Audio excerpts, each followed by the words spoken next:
Okay, so the last part of this dissection is going to be looking at the brain. Now, obviously, this is not a cat brain. Our cat brain is much too small. So instead of cutting open and getting our cat brain out, we're just going to use a pre-existing sheep brain. This brain has already had the meninges removed from it, and so we do not have that protective covering. So a couple parts that we can see right away. Here's the cerebrum. It's broken up into our left and right hemisphere. We have our cerebellum located right here. This on the back side, this is our brainstem right here on the very back side, which is going to connect to a couple things. One, we have our medulla oblongata at the bottom portion of this. We're going to have our pons right in here, and then we have our dicephalon up in here and our mesocephalon. Those are really important processes to understand that this makes up the entirety of the brain. The brain for these is a higher functioning portion. So let's look at the anatomy of our brain and what we have here for our different lobes and how it's broken. So from here we have our frontal lobe, our parietal lobe, our temporal lobes, and our occipital lobes. Your occipital lobe is at the back. This is where vision is coming into. We can see these two right here. These are actually nerves that are running from the eyes to the back of our brain. Our cerebellum has our corpus callosum here, which is that separation that we have, and that is by the longitudinal fissure. The fissure is the division that we're going to open up here in just a second. Within that fissure, we can see, by the way, a fissure just means like a groove or a gap within that. So that is the groove or gap. It separates the left and right hemispheres of the brain. So we are going to be just looking at the cerebellum. There's our fissure.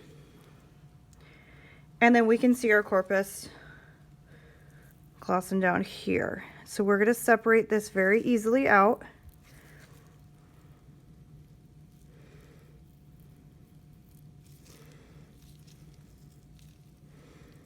Removing this from what we consider our brainstem.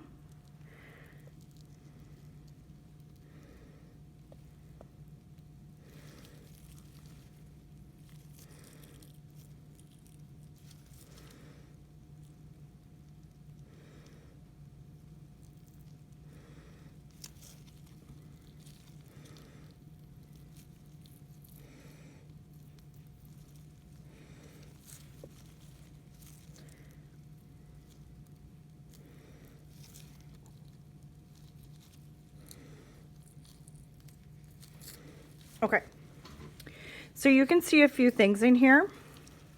Again, frontal, parietal, temporal, occipital lobes. So we're going to do a longitudinal dissection so we can see the inside of this. Notice there's two different colorations. We have white matter and gray matter within here. Now remember, the left side of the brain controls the right side of the body, and the right side of the brain controls the left side of the body. And so a couple things that we should know is in our frontal lobe, that is where we're going to have like our personality is going to be located within there. Our cerebrum also has our memory, our muscle contractions, all of that. Our cerebellum and pons are kind of our reflex reactions, and they go through like what we are going to like not necessarily think about, but what we're going to do. Our frontal lobe also controls all voluntary muscle control, while our parietal lobe has our conscious perception of touch, pressure, vibration, temperature, and taste. Our occipital lobe, or the back of this is where your perception of visual stimulus happens. Your temporal lobe here, This is where your auditory and olfactory stimulus, olfactory meaning nose, so what you can sense. And then these guys will all process information and deliver it with one another.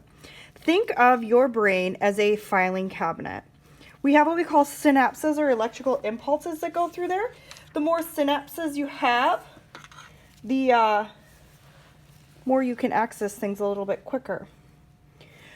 And I kind of fudged this just a little bit here. So our pons, so we still have this intact. This is where we have our cerebrum. This is our cerebellum. These are going to be our pons, and our medulla oblongata is the bottom portion here. So this part is called the primitive brain, and this is the reaction portion of the brain. We don't have higher level thinking in this portion of the brain, but it's really important because we don't always have to process stuff. So subconsciously, like you move your hand away from a hot flame, it's sending those reflex reactions there. Important for that, because if you lose this section of your brain, that primitive brain allows for a lot of that just spontaneous reaction, and so it's necessary for this, and without that it becomes a little bit problematic. Okay, I was hoping to, and I did. I'm going to remove this portion, and so we can see now this nice division. If I put this back together, and so again we have our frontal, parietal, and occipital. Temporal is here on the back side. And so this is what I want you to see. This is going to be that fissure, so there's no connection mildly here. This is going to be right here, that corpus callosum. This is where you have that connection between the right and left hemisphere. And so this becomes really quite important for us to be able to think and process with both sides of the brain and not just one. This is our hypothalamus, roughly in this area.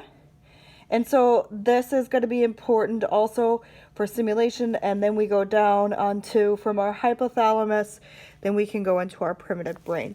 And so that connection is really important, that we have those and we don't lose that.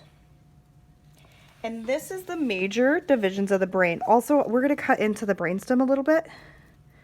So let's remove this. So we can see, I'm just going to do a cut through our pons, our cerebellum, and then our medulla oblongata. Now this is making up the brainstem. And so if we can look, it is a much different view than what we saw on the inside of our brain here. And so that's a little bit of a different cross section.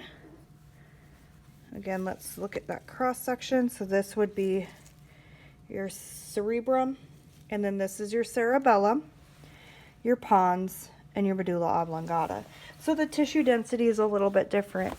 All this interacts together so that you can have a central, this is the main portion of your central nervous system, and really important for understanding that this is the stuff that works together.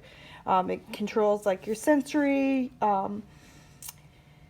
your perception of how things work, and also it has to do with like your limbic system producing all of the hormones in your body that allows for you to complete metabolic processes and normal function. So this is where a lot of your hormones are being released at as well.